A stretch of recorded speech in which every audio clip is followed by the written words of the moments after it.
Hello friends, welcome to Haritha's vlogs. నేను మీ హరిత. ఏంటి ఎక్కడికో వెళ్తుంది అని అనుకుంటున్నారు కదా. ఏం లేదండి, కార్తీక మాసం కంప్లీట్ అయిపోతుంది కదా, అందుకని చిలుకూరు టెంపుల్కి వెళ్దాము కార్తీక మాసంలో ఒకసారైనా అని అనుకున్నాము. అందుకే వెళ్తున్నాం అన్నమాట. చిలుకూరుకి వెళ్తూ దారిలో ఇంకో 2 ప్లేసెస్ కూడా చూసాము. అవి మీకు కూడా చూపిద్దాము అని చూపిస్తున్నాను. నేను ఈ వీడియోలో చిలుకూరు టెంపుల్ని చూపించట్లేదు, ఓన్లీ ఈ మధ్యలో చూసిన ప్లేసెస్ అని చెప్పాను కదా, అవి మాత్రమే చూపిస్తున్నాను. 2 డిఫరెంట్ ప్లేసెస్. చిలుకూరు టెంపుల్ కావాలి, చూడాలి అని అనుకుంటే నాకు కమెంట్స్లో చెప్తే నేను ఒకసారి సపరేట్గా చిలుకూరు టెంపుల్ టూర్ కూడా చేస్తాను. లోపలికి కెమెరాస్ అలో చేయరు, కానీ బయట నుంచి చూపిస్తాను. నేను ఇప్పుడు మీకు చూపించబోతుండే టెంపుల్ వచ్చేసి, ఇది ఎవరు స్థాపించారు అంటే ప్రజాపిత బ్రహ్మకుమారి ఈశ్వరీయ విశ్వవిద్యాలయం వారు దీన్ని స్టార్ట్ చేశారనమాట. లోపలికి వెళ్ళే ముందు శివుడు, నందీశ్వరుడు ఉన్నారనమాట. తర్వాత ఇది లోపలికి వెళ్ళే దారి, అంటే మనం పైన శివలింగం దగ్గరికి వెళ్ళవచ్చు, వెళ్ళడానికి దారి అనమాట. ఇది శివలింగం కింద నుంచి మనం పైకి వెళ్తున్నాము. చాలా బాగుంది. చిలుకూరు వెళ్ళే రూట్లో ఉంటుంది. ఎవరైనా అటు వెళ్ళే పని అయితే ఈ ప్లేస్ని కూడా విజిట్ చేయొచ్చు. ఇంకా కన్స్ట్రక్షన్లో ఉంది. ఇంకా పూర్తిగా కన్స్ట్రక్షన్ అయిపోతే ఇంకా చాలా బాగుంటుంది అని చెప్పారు వాళ్ళు. చిలుకూరు వైపు వెళ్ళే వాళ్ళు ఎవరైనా ఈ ప్లేస్ని కూడా విజిట్ చేయండి. ఇదంతా ఇప్పుడు ఇంకా జరుగుతుందన్నమాట వర్క్. నందీశ్వరుడు, ఈశ్వరుడు, ఈ శివలింగం మీద 12 జ్యోతిర్లింగాల్ని చూడొచ్చు. ఒకసారి రౌండ్గా చూపిస్తాను. శివలింగం మీద ఉండే 12 జ్యోతిర్లింగాలను చూసి మీరు కూడా దర్శించుకోండి. చాలా బ్యూటిఫుల్ ప్లేస్ అండి. పూర్తిగా కన్స్ట్రక్షన్ అయిపోతే ఇంకా బాగుంటుందేమో.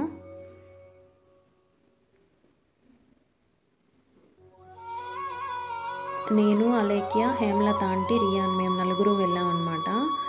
హేమలత ఆంటీ ఉన్నారు కదా, తను కూడా ఏజ్లో పెద్దయినా మా ఏజ్ గ్రూప్తో సరిపోద్ది, అన్ని ఏజ్ గ్రూపుల వాళ్ళతో సరిపోతారనమాట ఆంటీ.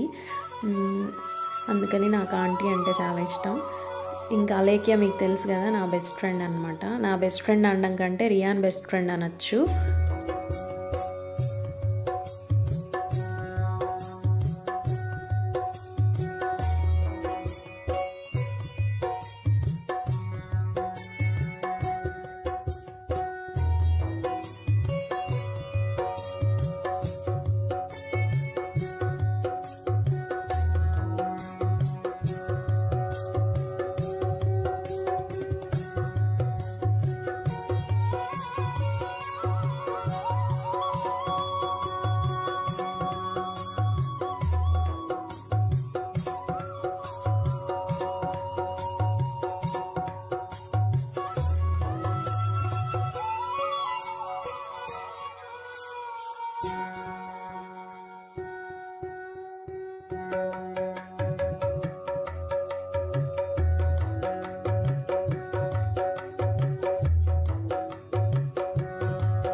చాలా బాగుంది కదండి ఈ ప్లేసు. ఇది పైన మేము కొద్దిసేపు టైం స్పెండ్ చేసేసి మళ్ళీ కిందికి వెళ్తున్నాం అనమాట. కిందికి వెళ్ళిన తర్వాత బ్రహ్మకుమారి ఈశ్వరీయ విశ్వవిద్యాలయం వారు సృష్టికర్త శివభగవాన్ దివ్యజ్ఞానం గురించి, భగవంతుని సత్యస్వరూపం గురించి, ఆత్మలింగం గురించి, శివపరమాత్మ బోధించిన ఆరోగ్య రహస్యం గురించి, భగవంతుని రూపం గురించి అక్కడున్న ఇమేజెస్ని యూజ్ చేసి ఎక్స్ప్లెయిన్ చేశారు. నేను ఆ వీడియో మీకు ఇందులో యాడ్ చేస్తున్నాను. చాలా చక్కగా ఎక్స్ప్లెయిన్ చేశారండి ఆయన. మీరు మిస్ కాకుండా, స్కిప్ చేయకుండా ఈ వీడియోని మొత్తం చూడండి. ప్రజాపిత బ్రహ్మకుమారి ఈశ్వరీయ విశ్వవిద్యాలయం సంస్థ సాక్షాత్ పరమాత్మ ఈశ్వరుడే స్థాపించినటువంటి దేవాలయం. పరమాత్మ యొక్క సత్య స్వరూపం జ్యోతిర్బిందు స్వరూపం. అందుకే గుళ్ళల్లో జ్యోతినాలు ఎక్కడ చేసి కళ్ళు కనుక్కున్నారు. కాబట్టి ఇప్పుడు ఈనాడు స్వాములు కూడా అయ్యప్ప స్వాములు జ్యోతి దర్శనం చేసుకుని వెళ్తున్నారు. కాబట్టి పరమాత్మ యొక్క సత్య స్వరూపం జ్యోతిర్బిందు స్వరూపం. ఆయన యొక్క నామం సదా. సదా అంటే శివ అంటే మంగళకరుడు, శుభకరుడు, సి అంటే పాప వినాశం, వా అంటే ముక్తి ప్రదానం. మనలో ఉన్న పాపాలను దూరం చేసి మనకు ముక్తిని ప్రసాదించేటువంటి. కాబట్టి ఈయన అజన్మ, అభోక్త, అశరీరి అంటారు. అజన్మ అంటే జనన మరణ చక్రంలో అభోక్త అంటే సుఖ దుఃఖాలు లేనట్లు. అశరీరి అంటే ఇది మానవుల శరీరం కానీ దేవతల శరీరం కానీ లేదు. కాబట్టి ఈయన శాంతి సాగర, ప్రేమ సాగర, దయా సాగర అంటారు. 2 నిమిషాలు ఇక్కడ వినాలి స్వామి. కాబట్టి భగవంతుని హల్లాయి సబగామాలికి ఏకీ అంటారు. భగవంతుడు ఒక్కడే అని ఆరాధిస్తూ ఉంటారు. కాబట్టి ఆ ఒక్కడే పరమాత్మ శివుడని ఎవరికి తెలియట్లేదు. కాబట్టి భగవంతుడు నిరాకారుడు, జ్యోతిర్బిందు స్వరూపుడు. అదే విధంగా మీరు కూడా ఒక జ్యోతిర్బిందు స్వరూపం అంటున్నారు. మీకు చెప్తున్నారు పరమాత్మ భగవంతుడు ఏ విధంగా అయితే జ్యోతిర్బిందు స్వరూపము, మీరు కూడా కంటికి కనిపించినటువంటి ఆత్మ జ్యోతిర్బిందు స్వరూపము. ఆత్మ ప్లస్ శరీరం ఎప్పుడైతే జోడింపబడుతుందో జీవాత్మ వినగలుగుతుంది, మాట్లాడగలుగుతుంది, చూడగలుగుతుంది, కలయికి వచ్చింది కదా. ఆత్మ శరీరం ద్వారా ఎప్పుడైతే వేరైపోతుందో అప్పుడు నోరుని మాట్లాడలేదు, వినలేదు, చూడలేదు. ఇప్పటిదాకా విన్నది, చూసింది, మాట్లాడింది ఎవరు? ఆత్మ. ఆత్మ శరీరంలో ఉంది కాబట్టి వినగలుగుతుంది, మాట్లాడగలుగుతుంది, చూడగలుగుతుంది. ఆత్మలో 3 భాగాలు ఉంటాయి: మనసు, బుద్ధి, సంస్కారం. మనసు ఆలోచిస్తుంది, బుద్ధి నిర్ణయిస్తుంది, సంస్కారం రికార్డు. ఈ సంస్కారాన్ని తీసుకుని వెళ్తుంది ఆత్మ. అందుకే పుణ్యాత్మ, పాపాత్మ అంటారు. పుణ్య శరీరం, పాప శరీరం అనట్లా ఆత్మలో హ్యాడ్ అవుతుంది. ఇప్పుడు పుష్కర వచ్చింది, మనం పోయి స్నానం చేస్తాం కదా, పాపాలని పోతే శరీరం. అప్పుడు ఆత్మ పాపము పుణ్యం ఎందులో హ్యాడ్ అవుతుంది? ఆత్మలో కదా, శరీరంలో కాదు కదా. మరి అందులో స్నానం చేస్తే ఎట్లా పోతుంది? కాబట్టి ఈ సంస్కారాన్ని బట్టి చేసే కర్మ వయసు ఫలం అంటారు. ఎలాంటి కర్మ చేస్తారు నేర్చుకున్నారు.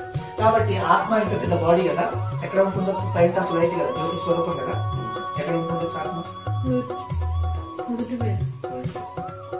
త్రిపుటి మధ్య స్థానంలో ఉంటుంది. 3వ నేత్రం అనేది, దివ్య నేత్రం అనేది, జ్ఞాన నేత్రం అనేది. ఈ త్రిపుటి మధ్య స్థానంలో ఉంటుంది. వెహికల్ ఇచ్చాక ఏ విధంగా అయితే డ్రైవర్ ముందు సీట్లో కూర్చొని ఉంటాడు కదా, అదే విధంగా ఈ శరీరం అనే వెహికల్, ఆత్మ అనే డ్రైవర్ త్రిపుటి మధ్య స్థానంలో కూర్చొని నేను నడుపుతూ ఉంటాను. కాబట్టి మానవాత్మ మానవ శరీరమే తీసుకుంటుంది, కానీ పశు పక్షులలో, జంతువులలో తీసుకోవాలని చెప్తున్నాను. కుక్క, పిల్లి, నక్కయ్య తీసుకోవచ్చు. మామిడి టెంక నాటినప్పుడు మామిడి చెట్టు బలపడుతుంది కదా, అదే విధంగా మానవ ఆత్మ మానవ శరీరమే తీసుకుంటుంది. కానీ కుక్క ఇప్పుడు టక్కర్లే, కుక్క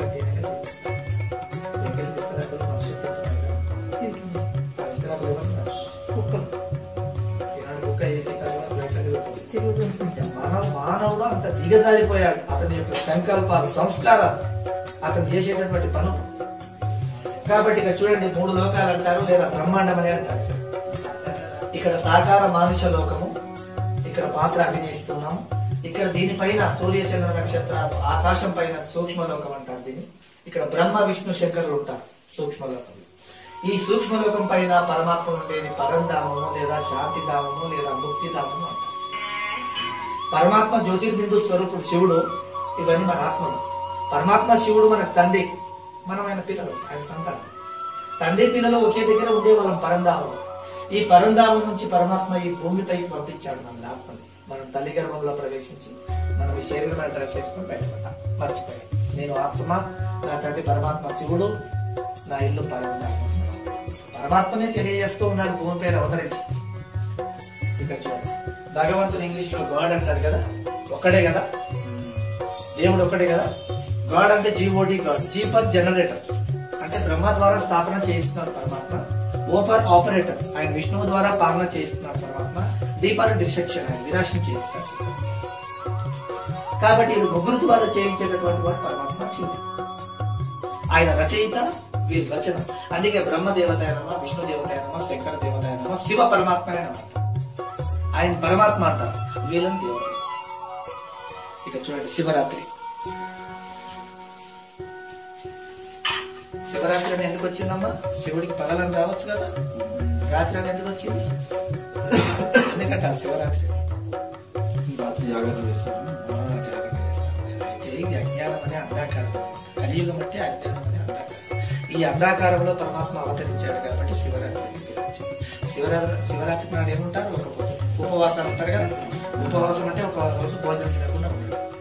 అంటే భగవంతుడు చెప్తున్నాడు ఉపవాసము, అంటే దగ్గర, వాసం అంటే నివసించుట, మన మనసు బుద్ధిని నివసింపజేయుట. ఇది నిజమే. తర్వాత జాగరణ చేస్తారు కదా, శివరాత్రి నాడు జాగరణ చేస్తారు కదా, మేల్కొంటారు కదా. మేల్కొని ఏం చేస్తారు? భజన చేస్తారు. కొంతమంది సినిమాలు చూస్తారు, కొంతమంది పేకట,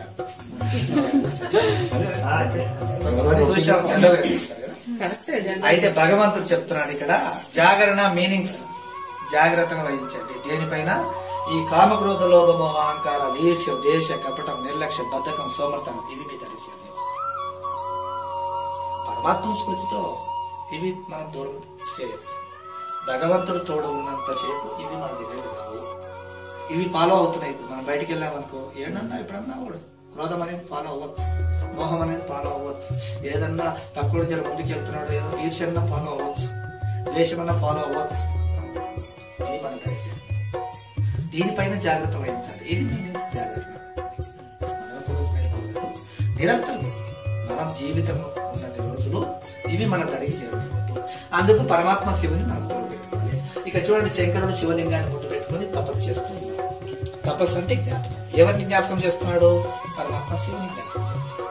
అందుకోసానికి శివలింగాన్ని 3 గీతలు గీస్తాడు, మధ్యలో బిందు పెడతాడు. జ్యోతిర్లింగము శివలింగం.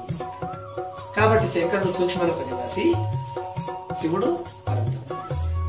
శంకరుడు డి కదా, డి ఫర్ జనరేటర్ కదా, డిస్ట్రక్షన్ కదా, వినాశ.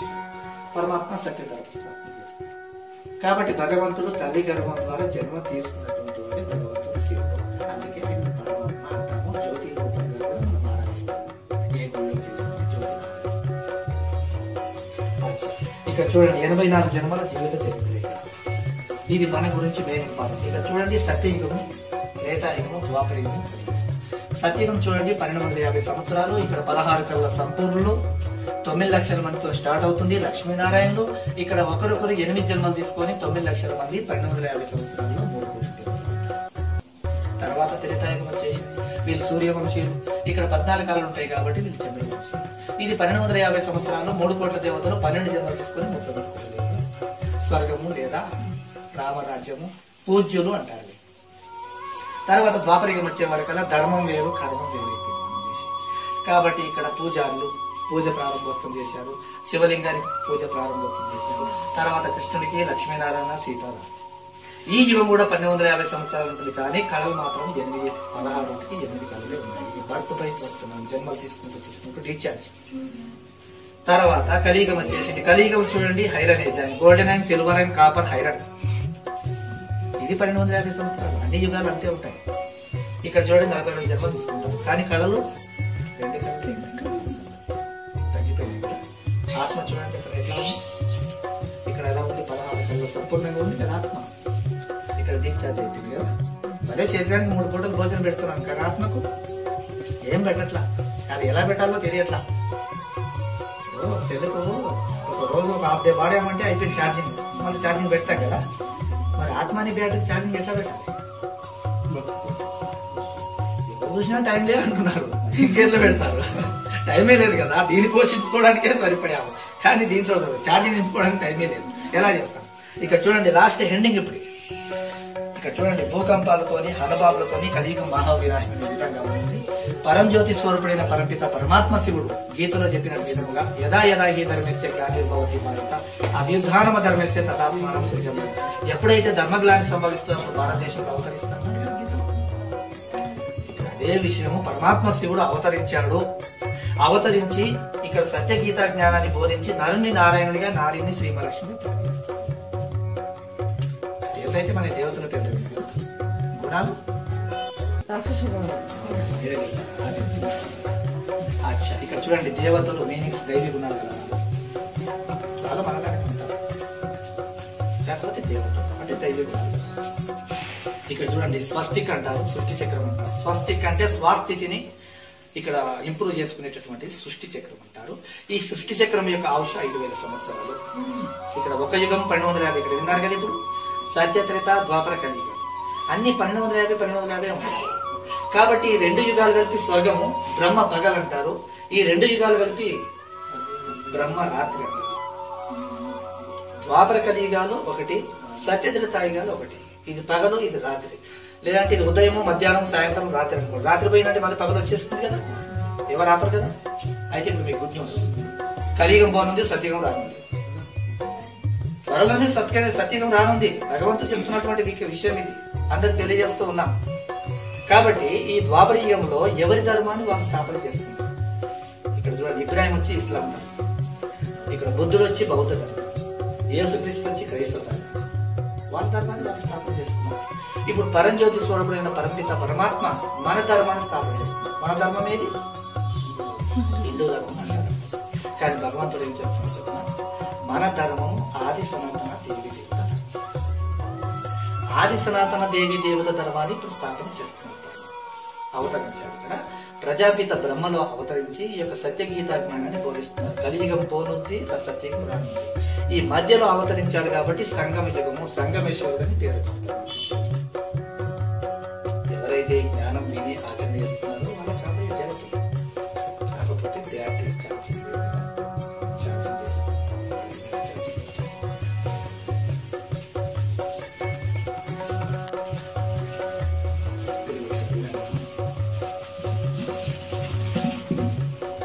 ఇక్కడ శరీరం అనుకుంటే శారీరక తండ్రి జ్ఞాపకం వస్తాడు కదా. చూడండి, తండ్రి పోలికలు పిల్లలకు ఉంటాయి కదా. అదే విధంగా పరంజ్యోతి స్వరూపుడైన పరంపిత పరమాత్మ కూడా జ్యోతిర్బిందు స్వరూపం. ఆయన పోలికలు ఆత్మ కూడా జ్యోతిర్బిందు స్వరూపమే. కానీ పరమాత్మ జనన మరణ చక్రం రాడు. అంటే తల్లి గర్భం ద్వారా జన్మ తీసుకోడు, మనం తీసుకుంటాం. ఒక్కసారి మనం తీసుకున్నామంటే ఇదే ఉంటుంది, మళ్ళీ తిరిగి వెళ్ళడానికి వెళ్ళేది.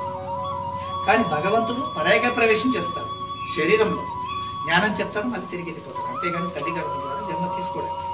కాబట్టి మనం శరీరం అనుకుంటే మన తండ్రి జ్ఞాపకం వస్తాడు. కానీ ఆత్మను అనుకోవాలి, ఆత్మను అనుకుంటే పరమాత్మ జ్ఞాపకం వస్తాడు. ఇక్కడ చూడండి, రాజయోగం ద్వారా ఈ అష్టశక్తులు ప్రాప్తిస్తాయి. ఇక్కడ చూడండి, ఒక బ్యాటరీ రీఛార్జ్ ఛార్జింగ్ చేయాలంటే జనరేటర్ తో మనం స్విచ్ ఆన్ చేయాలి కదా, అప్పుడు ఛార్జింగ్ అవుతుంది కదా. అయితే ఇక్కడ మనము ఆత్మ అనుకొని మన మనసు బుద్ధిని పరమాత్మతో జ్ఞాపకం చేయాలి. పరమాత్మ చాలా కోటి సూర్యుల తేజమైన అంటారు కదా, చాలా శక్తి ఉంటుంది కదా. అయితే మన మనసే ఒక స్విచ్. ఇప్పుడు పరమాత్ముడు ఎక్కడ ఉంటారన్నాము? పరంధాముడు ఉంటాడు. మనం ఎక్కడున్నాము? ఈ భూమి మీద ఉన్నాము. పరమాత్ముడు ఏమో 3 లోకాల పైన ఉన్నాడు, మనం ఉన్నదేమో భూమి మీద. భూమి మీద ఎందుకున్నాం? వెతుకుతున్నాం. ఆయన ఉన్నదేమో అక్కడ. మరి ఎట్లా కనెక్ట్ చేయాలి? ఎట్లా మనలో కరెంట్ పాస్ అవుతుంది? ఎట్లా శక్తి వస్తుంది? ఇక్కడ చూడండి, ఇక్కడ సూర్యుడికి మధ్యలో ఒకటి అది భూతత్వం పెట్టినప్పుడు కింద కాగితం కలిగిపోతుంది కదా. అంటే కిరణాలన్నీ కేంద్రీకరించినప్పుడు ఒకే దగ్గర కాగితం కలిగిపోతుంది కదా. అదే విధంగా మన సంకల్పాలన్నీ స్టాప్ చేసి, నేను ఆత్మని, జ్యోతిర్బిందు స్వరూపాన్ని, బ్రుకుటి మధ్య స్థానంలో నా నివాస స్థానము, ఈ బాడీలో ఇక్కడ నా స్థానము. ఇప్పుడు నేను నా తండ్రి పరంజ్యోతి స్వరూపమైన పరంపిత శివ పరమాత్మని జ్ఞాపకం చేస్తూ ఉన్నాను. ఆయన ఉండేది పరమాత్మ, మనం కూడా అక్కడనే ఉండేవాళ్ళం. అక్కడ నుంచి ఇక్కడికి వచ్చాం, అది మర్చిపోయారు. మన మనసు బుద్ధిని పరమాత్మ జ్ఞాపకం చేసినట్లయితే అప్పుడు మన ఆత్మలో ఆ శక్తి అనేది హ్యాడ్ అవుతుంది. ఆ శక్తి అనేది హ్యాడ్ అయినప్పుడు మన ఆత్మలో ఉన్నటువంటి పాపాలన్నీ తగ్గుతాయి. అప్పుడు సర్దుకునే శక్తి, సహన శక్తి, ఇముడ్చుకునే శక్తి, ఇవి 8 శక్తులు ఉంటాయి. అష్టశక్తి 8 శక్తులు ప్రాప్తిస్తాయి. సహన శక్తి ఎవరికి లేదు. ఇండియాలో కూడా చూడు, ఎవరన్నా ఏమన్నా అన్నారని చూడు, నేను పడను, నువ్వు తింటేనే ఉంటా అంటారు. కొంతమంది సూసైడ్ చేస్తారు, తల్లిదండ్రులు సూసైడ్ చేస్తున్నారు. ఈ పిల్లలు అంత ఓపిక లేదు, సహనం లేదు. ఏమనొద్దు, నువ్వు ఎట్లన్నా రోడ్ల పడితే ఎక్కడని తెలుసు, మేమేమన్నా వంశం. సైన్స్ కొనే శక్తి లేదు, ఇముడ్చుకునే శక్తి లేదు కదా, పరిశీలన శక్తి లేదు కదా. ఈ 8 శక్తులు కావాలంటే పరమాత్మని ఎప్పుడైతే నిజ స్వరూపంగా మనం ఆత్మ అనుకుని జ్ఞాపకం చేస్తామో అష్టశక్తులు ప్రాప్తిస్తాయి. ఇది ఇంట్రడక్షన్ ఇస్తున్నాను నేను, 5 నిమిషాలు. ఇది 1 గంట ఉంటుంది. ఇంకా మీకు పూర్తి జ్ఞానం అంటే బుక్స్ లో ఉంటుంది. చూశారు కదండి ఎంత చక్కగా ఎక్స్ప్లెయిన్ చేశారో. ఉన్న కొద్ది సమయంలో చాలా బాగా ఎక్స్ప్లెయిన్ చేశారు కదా. మనకు కనుక పూర్తి జ్ఞానం కావాలి అనుకుంటే మనం ఈ బుక్స్ కొనుక్కొని చదువుకోవచ్చు. వారు ఎక్స్ప్లెయిన్ చేసిందంతా ఈ బుక్స్లో పూర్తిగా క్లియర్గా ఉంటుంది. నేనైతే ఒక సెట్ బుక్స్ కొనుక్కున్నానండి. నాకు బుక్స్ కలెక్ట్ చేయడం, ఫ్రీ టైంలో చదవడం అంటే ఇంట్రెస్ట్ అనమాట. అందుకని ఒక సెట్ బుక్స్ అయితే కొనుక్కున్నాను. మనం ఇక్కడ శివుణ్ణి దర్శించుకోవచ్చు అనమాట.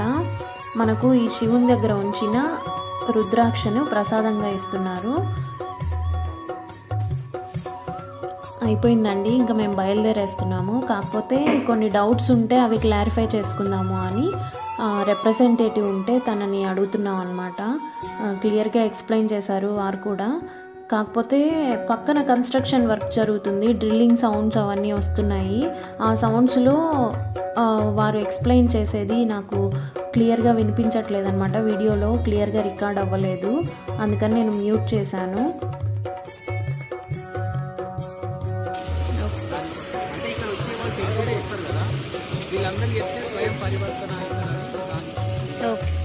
Thank you so much. మేము అక్కడ నుంచి నేను చెప్పాను కదా సెకండ్ ప్లేస్, అక్కడికి వచ్చేసామన్నమాట. ఇది ఏంటి అంటే సహస్ర స్ఫటిక లింగార్చన సహిత మహారుద్రమంత్రపూర్వక కోటి రుద్రాక్ష అర్చన.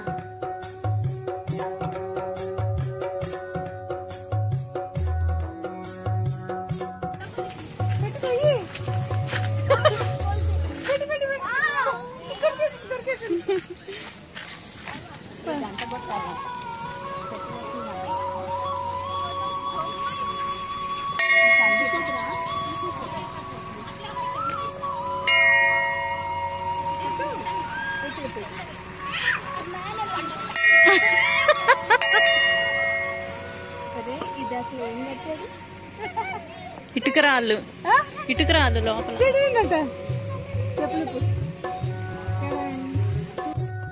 ఈ ప్లేస్ కూడా చిల్కూరు బాలాజీ టెంపుల్కి వెళ్ళే రూట్లోనే ఉంటుందండి. ఇది ఓన్లీ కార్తీక మాసంలోనే పెట్టారు. కార్తీక మాసం అయిపోయిన తర్వాత తీసేయచ్చు బహుశా.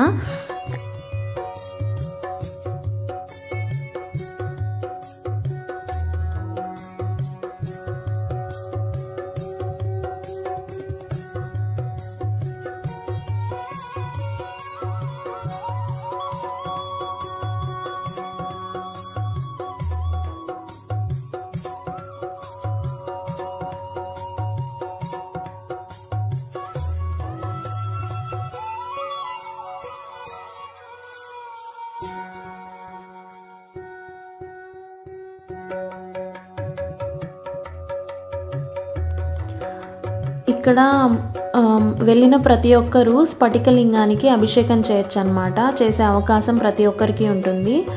మేము కూడా స్ఫటికలింగానికి అభిషేకం అనేది చేసాము, మీరు ఈ వీడియోలో చూడొచ్చు. అండ్ అభిషేకం పూర్తయిన తర్వాత ప్రతి ఒక్కరికి రుద్రాక్ష అనేది ప్రసాదంగా ఇస్తున్నారు. మీరు అక్కడ చూడొచ్చు. ఈ కార్యక్రమం ముఖ్య ఉద్దేశం గడప గడపకు రుద్రాక్ష శివుని రక్ష అని పైన రాసున్నారు కదా. ప్రతి ఒక్కరికి వెళ్ళిన ప్రతి ఒక్కరికి రుద్రాక్ష అనేది ఇచ్చారు. మేము కూడా తెచ్చుకున్నాము. చిన్ని రియాన్ చూడండి అభిషేకం చేస్తున్నాడు. హేమలత ఆంటీతో ఒకసారి చేసేసాడు, మళ్ళీ నా వెనకాల వచ్చాడు అనమాట ఇంకోసారి చేయడానికి.